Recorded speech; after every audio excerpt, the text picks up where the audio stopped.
கர்த்தருடைய பரிசுத்த நாமம் மகிமைப்படுவதாக.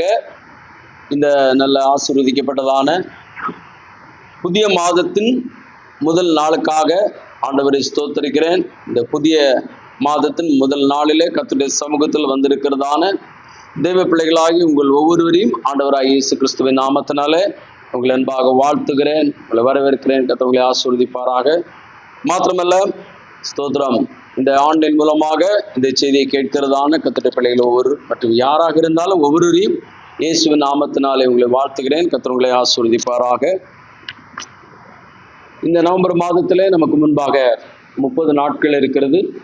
இந்த 30 நாட்களும் நம்ம பாடலில் பாடினது போலவே கடல் என்னும் வாழ்வில் கலங்கும் என் படகில் சுக்கான் பிடித்து நடத்தும் என் தேவா என்றது போல இந்த வாழ்க்கை ஒரு கப்பல் கடல் மேலே போகிறது போல தான் நம்முடைய வாழ்வு இருக்கிறது. அதில் நம்முடைய ஆண்டவர் நமக்கு மாலுமையாக இருக்கிறது. அவர் நம்ம என்ன செய்யட்டும், நடத்தி செல்லட்டும். அப்போ அவர் பார்ப்பார், தூரத்திலிருந்தே பார்ப்பார்.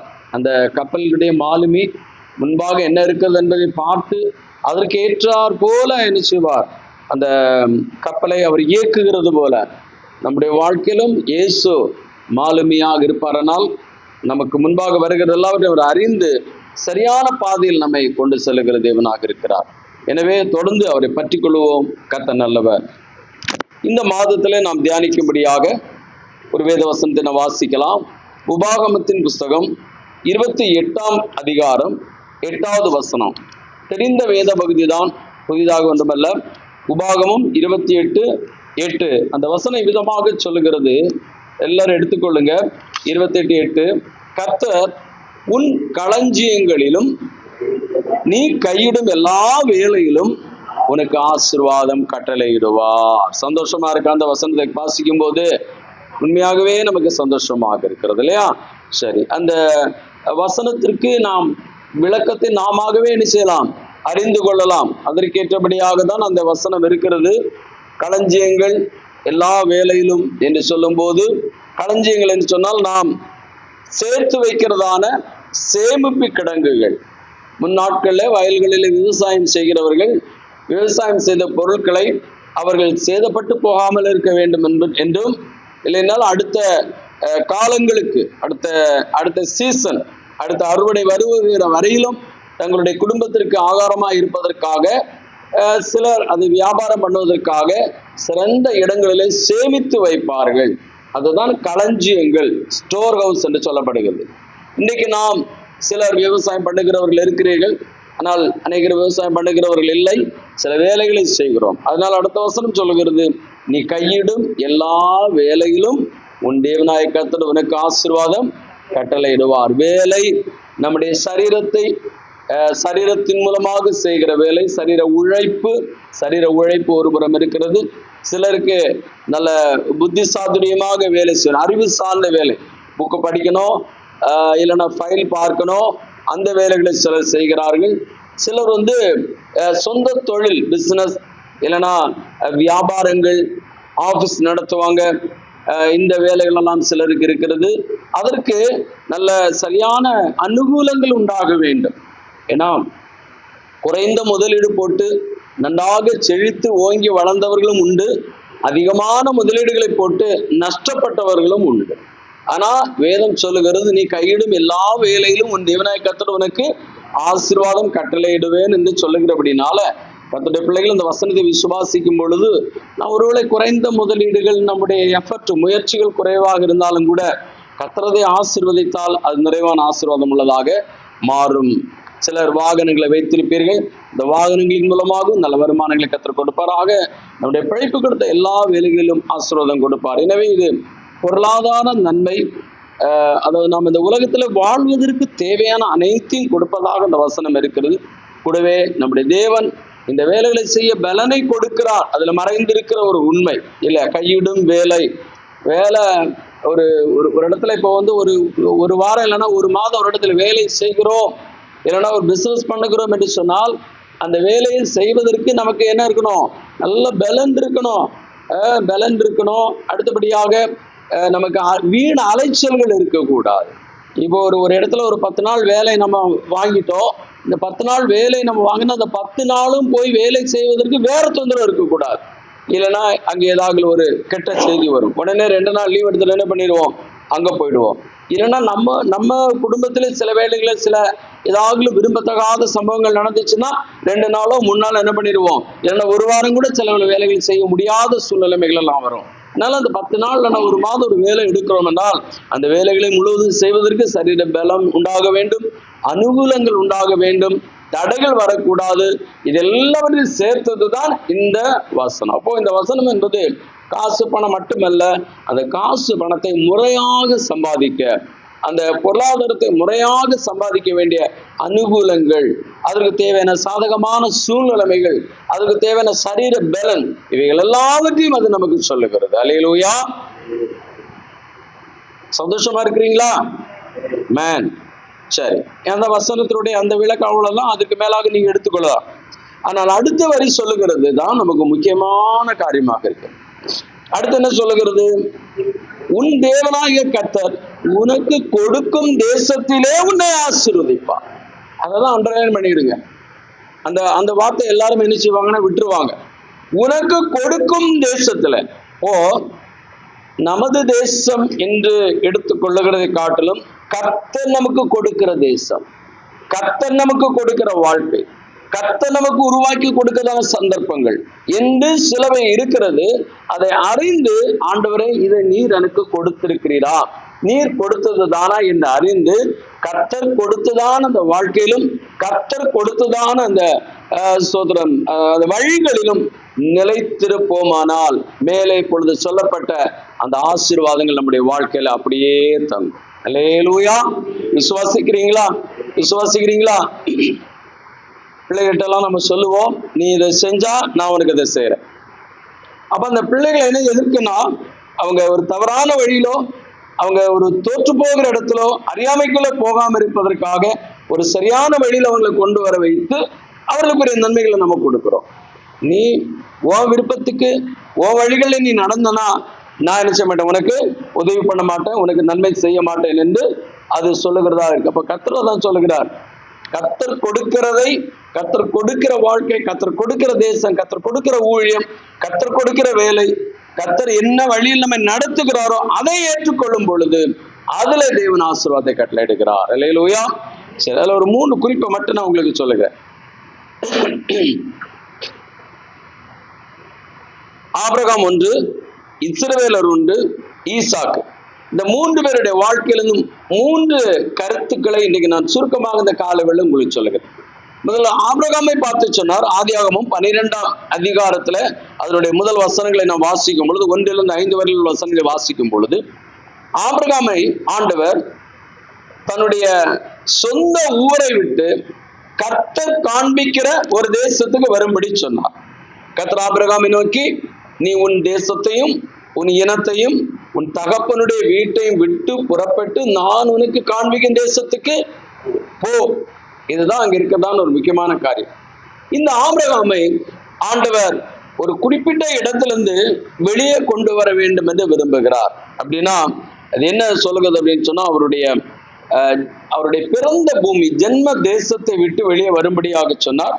வாக்குத்தத்தங்களை கொடுக்க, நான் உன்னை பெரிய ஜாதியாக்கி ஆசீர்வதித்து பேரை பெருமைப்படுத்துவேன் எல்லாம் சொன்னார்.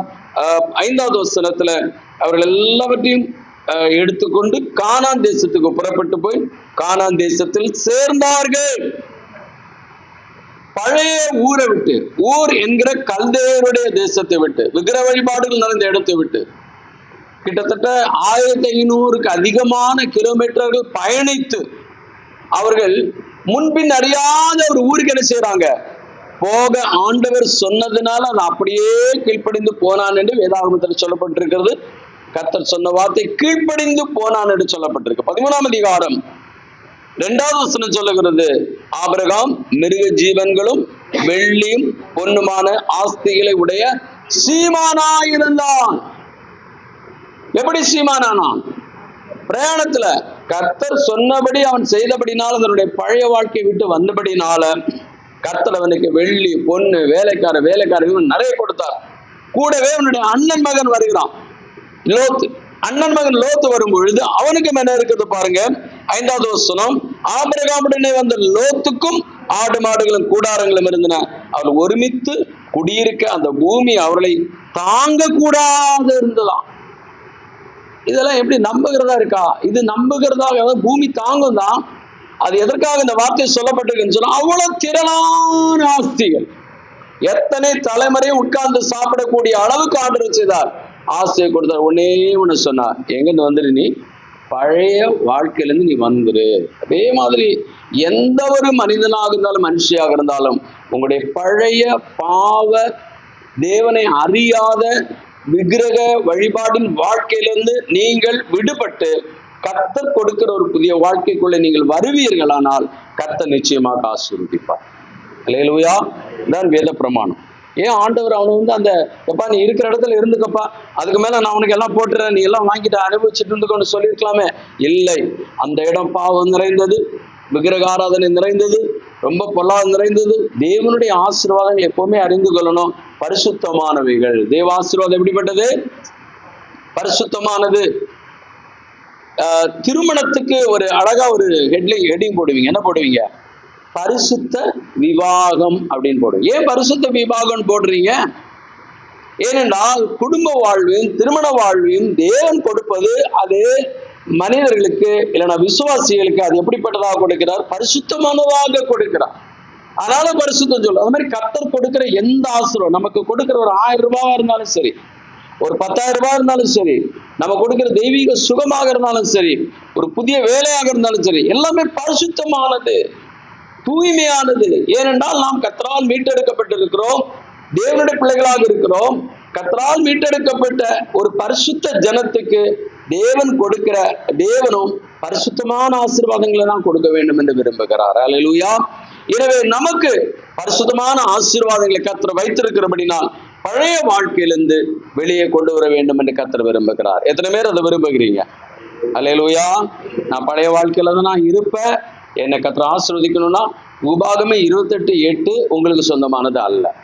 ஆனா பழைய வாழ்க்கையிலிருந்து நான் விடுபட்டு தேவன் எனக்கு காண்பிக்கிற ஒரு புதிய வாழ்க்கைக்குள்ளே நான் வருவேன் என்று சொன்னால் கண்டிப்பாக உபாகம் 28:8 இப்பொழுது சொல்லப்பட்ட கர்த்தரின் களஞ்சியங்களிலும் நீ கையிடும் எல்லா வேலையிலும் உனக்கு ஆசீர்வாதம் கட்டளையிடுவா. நம்பர் 1. இரண்டாவதாக பார்க்கும் பொழுது சோதரம் இஸ்ரவேலர்கள் என்ன பண்ணாங்க அப்படின்னு சொன்னா, அவர்கள் தேவனுடைய பிள்ளைகளாக இருந்தாங்க. ஆனா சந்தர்ப்ப சூழ்நிலைமைகளினால பின்வாங்கி போனாங்க. சூழ்நிலைமைகளினால் என்ன ஆனாங்க? பின்வாங்கி போனாங்க. அவர்களுக்கு பஞ்சம் ஏற்பட்ட உடனே அவங்க எங்க போயிட்டாங்க? எகிப்துக்கு போயிட்டாங்க. எகிப்துக்கு போய் 70 பேர் எவ்வளவு பேரா மாறிட்டாங்க? 6 லட்சம் பேரா, 6 லட்சம் குடும்பங்களாக அவர்கள் மாறிவிட்டார்கள்.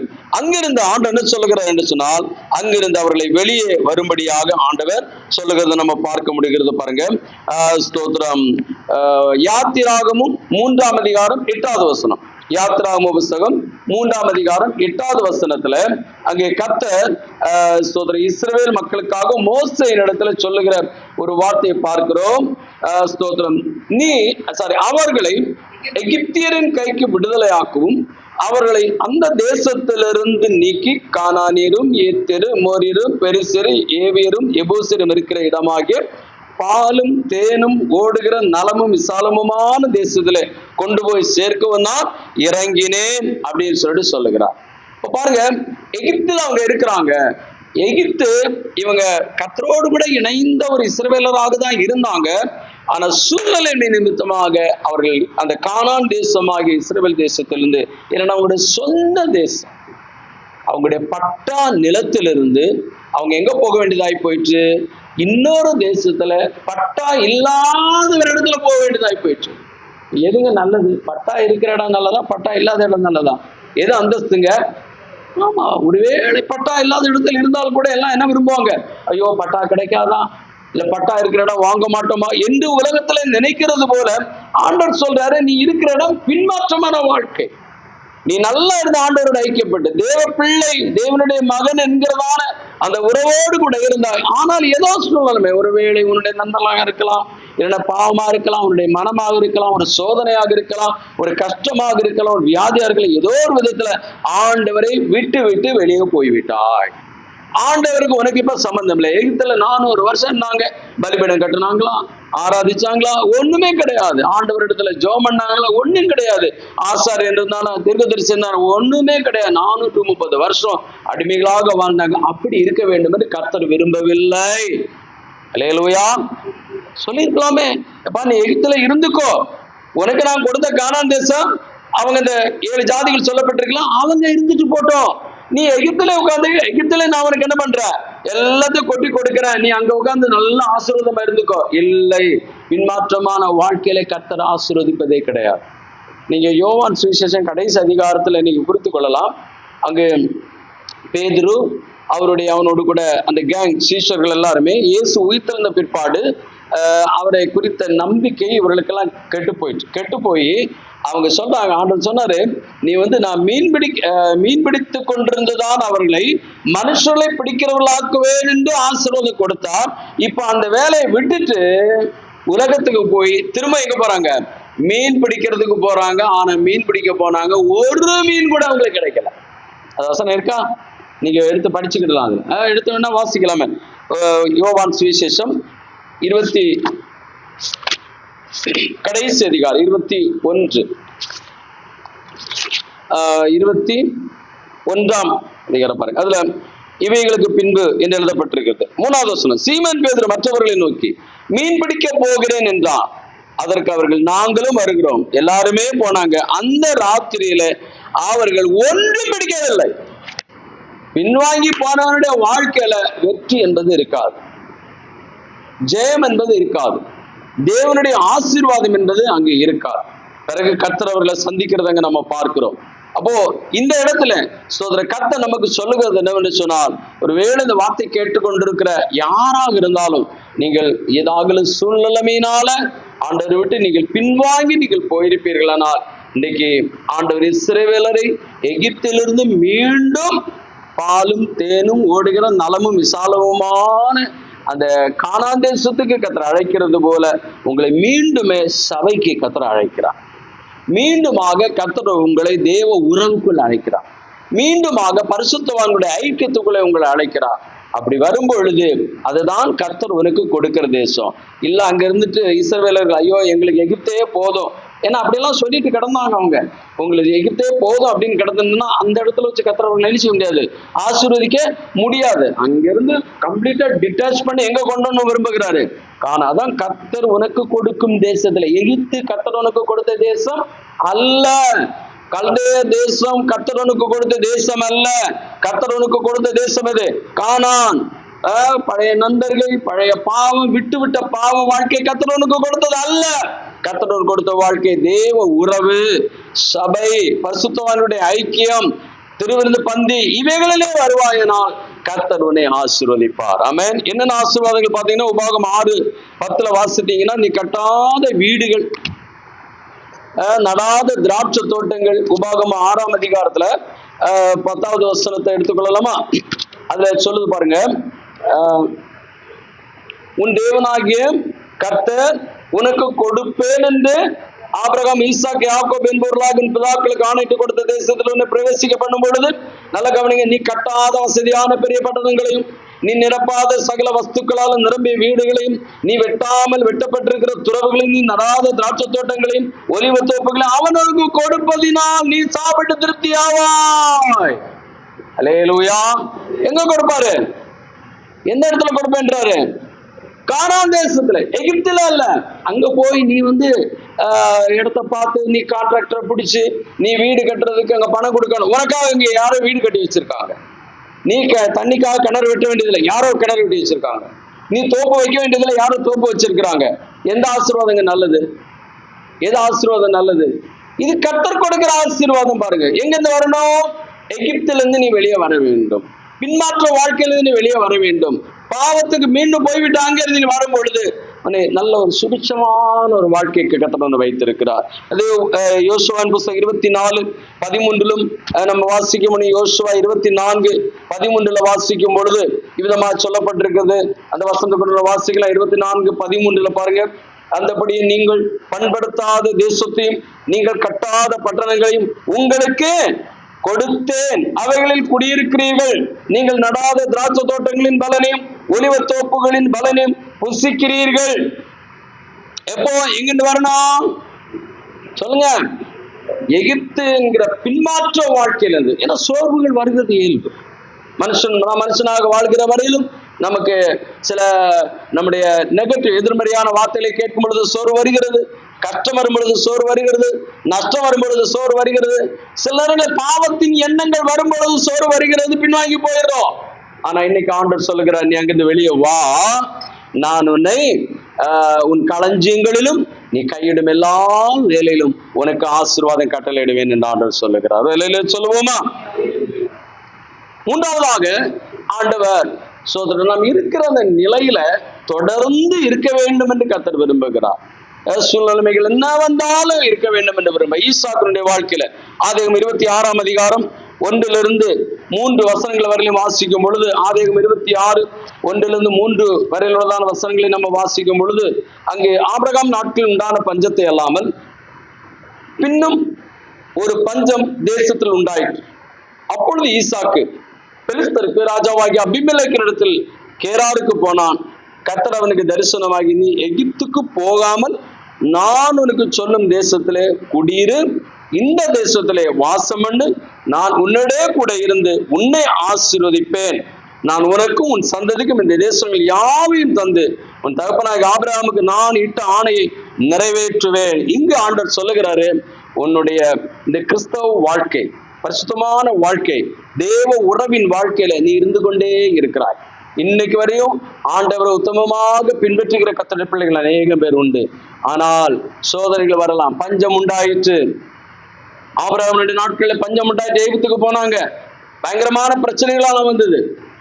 இங்கேயும் அது மாதிரி பஞ்சம் வந்த உடனே அவனுடைய கண்கள் எங்கதான் பாக்குது?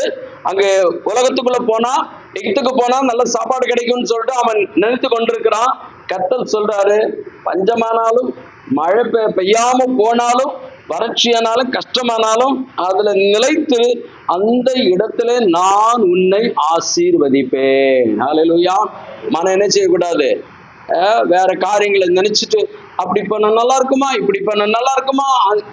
சிலரும் சபைகளை கூட மாற்றி மாற்றி மாற்றி, இந்த சபையில ஆசீர்வாதம் குறைவா இருக்கு, அந்த சபைக்கு பண்ண நல்லா இருக்குமா, இந்த சபைக்கு போன நல்லா இருக்குமா. எதுக்கு இந்த திண்டாட்டங்கள்? எந்த சபையில போனா நம்ம யாரை ஆராதிக்கிறோம்? ஆண்டவராகிய இயேசு கிறிஸ்துவை ஆராதிக்கிறோம். யார்கிட்ட பிரசங்கத்தை கேட்கிறோம்? தேவ ஊழியர்கிட்ட பிரசங்கத்தை கேட்கிறோம். எங்க இருந்து பிரசங்கம் பண்ணுகிறாங்க? பரிசுத்த வேதாகமத்திலிருந்து பிரசங்கம் பண்ணுகிறாங்க. யாரை குறித்து பிரசங்கம் பண்றாங்க? இயேசுவை குறித்து, பிதாவை குறித்து, பரிசுத்தாவை குறித்து பிரசங்கம் பண்ணுகிறாங்க. அதனால சிலருடைய வாழ்க்கையில பாத்தீங்கன்னா, இங்க இருந்து அங்க போனா நல்லா இருக்குமா, அங்க இருந்து இங்க போனா நல்லா இருக்குமா. No no no no. எங்க நாட்டப்பட்டாயோ அங்கே இருந்து விடு. ஒரு செடியை நடுறீங்க, அந்த நடுகிற செடி சோதரம் ஒரு இடத்துல வைத்து அதுக்கு வேலைகளை செய்து கொண்டே வந்தால் அந்த இடத்துல இருந்து அது வளர்ந்து வளர்ந்து வளர்ந்து ஒரு மாங்காவோ தென்னை மரமோ ஒரு கொய்யா மரமோ வச்சு அப்படியே வளர்ந்து வளர்ந்து பெரிதாக என்ன செய்யும்? நல்ல பழங்களை கொடுக்கும். இன்னைக்கு இந்த இடத்துல நட்டுட்டு ஒரு மாசம் கழிச்சு அங்கிருந்து பிடிங்க இன்னொரு இடத்துல நட்டு, அடுத்த மாசம் அங்கிருந்து பிடிங்க இன்னொரு இடத்துல நட்டு, மாத்தி மாத்தி, அதாவது ஒரு டிஃபரெண்ட் ஸ்டாண்டர்ட். ஒரு நாளைக்கு பரிசுத்தமான வாழ்க்கை, அப்புறம் அசுத்தமான வாழ்க்கை, திரும்பவும் பரிசுத்தமான வாழ்க்கை, ஜிக்ஸாக் டிரைவிங் சொல்லுவாங்க பாத்தீங்களா. இப்படியும் அப்படியும் போகிற இடம் என்னன்னு தெரியாம. பிரசங்கில ஒரு வசனம் சொல்லுது, ஊருக்கு போகிற வழியை மூடன் அறியாததுனால அவனுடைய தொல்லைகள் மிகுதி அப்படின்ட்டு. எங்க போறேன்னு அவனுக்கு தெரியல, அவனுக்கு கோல் இல்லை. காலில் எழும்பின உடனே அவனுக்கு என்ன பண்றதுன்னு அவனுக்கு தெரியல. அதனால சில பேர் என்ன பண்றாங்கன்னா, விடிய காலமே எழுந்திரிச்சு போய் என்ன செய்யறாங்க, இந்த மவுண்ட் ரோட்ல ஒரு கடை இருக்கு இல்லையா, சபை பக்கத்துல, அந்த கடைக்கு போயிடுறாங்க. அந்த கடை என்ன கடைன்னு தெரியும் இல்லையா, காலங்காத்தாலே போயிடுறாங்க. காலங்காத்தாலே போயிட்டு இல்லாததெல்லாம் வாங்கி பிடிச்சிட்டு வந்துட்டு இல்லையா, நல்ல சில நேரம் காலையில வெளியூருக்கு போயிட்டு வரும்போது இந்த பஸ்ல இறங்கி நடந்து வரும்போது காலையில இந்த கடைக்கிட்ட போயிட்டு அப்படியே சுத்தி சுத்தி இந்த பலாப்பழத்தை முக்கிய ஈய மாதிரி இந்த பக்கம் அந்த பக்கம் 4 பேர் அப்படி இப்படி சுத்திட்டே இருப்பாங்க. பாத்தீங்கன்னா சபையில ஒண்ணு அப்படி இப்படி படுத்து கிடக்கும். என்னன்னு உங்களுக்கு தெரியல. காலையில் அப்படிப்பட்ட வாழ்க்கை அல்ல, ஸ்டெடியான ஒரு வாழ்க்கை. கர்த்தரை பின்பற்று. எலியா சொல்றாருல, கர்த்தர் தெய்வமானால் கர்த்தரை பின்பற்றுங்கள், பாகால் தெய்வமானால் பாகாலை பின்பற்றுங்கள், நீங்கள் எந்த மட்டும் 2 நிறைவுகளினால குந்தி குந்தி நடப்பீர்கள். அப்படி இப்படி வேண்டாம். கொஞ்ச நாள் நல்ல வாழ்க்கை, கொஞ்ச நாள் கெட்ட வாழ்க்கை. இன்னும் சிலர் ஞாயிற்றுக்கிழமை வந்துச்சுன்னா அவங்கள மாதிரி பரிசுத்தவங்களுக்கு கிடையாது. ஆனா ஆராதனை முடிஞ்சுட்டு வீட்டுக்கு போனீங்கன்னா, நான் போன வாரம் பெண்கள் வேதாம கல்லூரியில பாடம் நடத்திட்டு இருந்தேன். பாடம் நடத்திட்டு இருக்கும்போது பரிசுத்தாவை பற்றி சொன்னேன். எல்லாரும் பரிசுத்தாவை பெற்றுக்கொள்ளணும் அப்படின்னு. அங்க பெண்டிகாஸ்டல், சிஎஸ்ஐ, ஆர்சி எல்லாருமே அங்க வராங்க. பெண்கள் வராங்க, சகோதரிமார்கள், பெரியவங்க வராங்க. இப்ப பரிசுத்தாவினுடைய நிறைவு அந்நிய பாஷைகளை பத்தி பேசும்போது ஒரு சிஎஸ்ஐல இருக்கிறவங்க அவங்க அதுல அவங்களுக்கு உடன்பாடு இல்லை. நாங்க பரிசுத்தாவினுடைய அபிஷேகம் நிறைவெல்லாம் நாங்க என்ன செய்ய மாட்டோம், நாங்க அதை நம்புறோம். பட் அதை வச்சு அதனால அந்நிய பாஷை பேசுறதெல்லாம் எங்களுக்கு உடன்பாடு இல்லை அப்படின்றாங்க.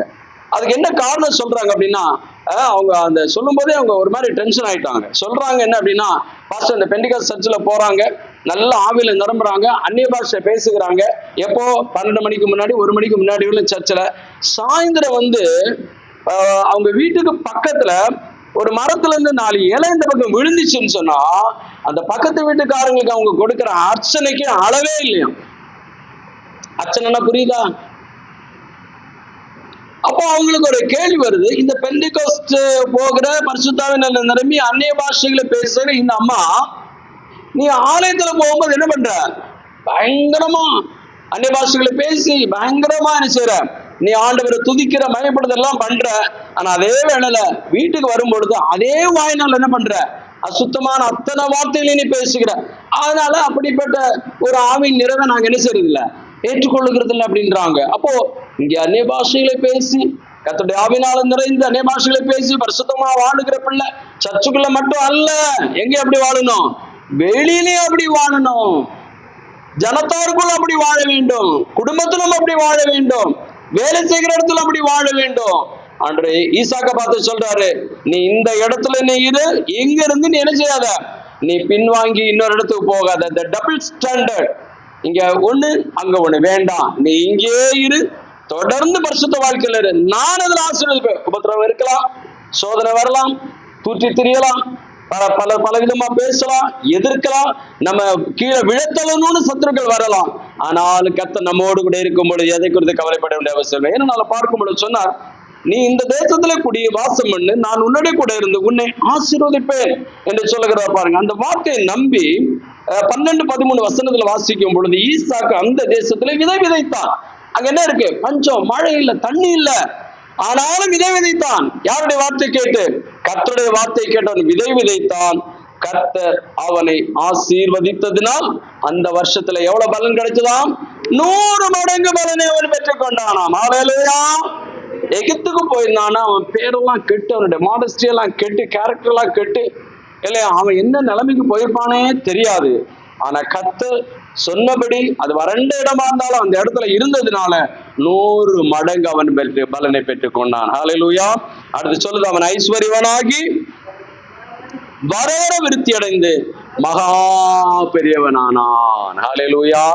அப்போ உபாகம் 28:8 என்ன சொல்லுது? உன் தேவனாகிய கர்த்தர் உனக்கு கொடுக்கும் தேசத்துல நீ கையிடும் எல்லா வேலையிலும் உன் களஞ்சியங்களும் உனக்கு ஆசீர்வாதம் கட்டளையிடுவேன். இந்த வசனத்தை நீங்க படிக்கும்போது இப்படி படிங்க.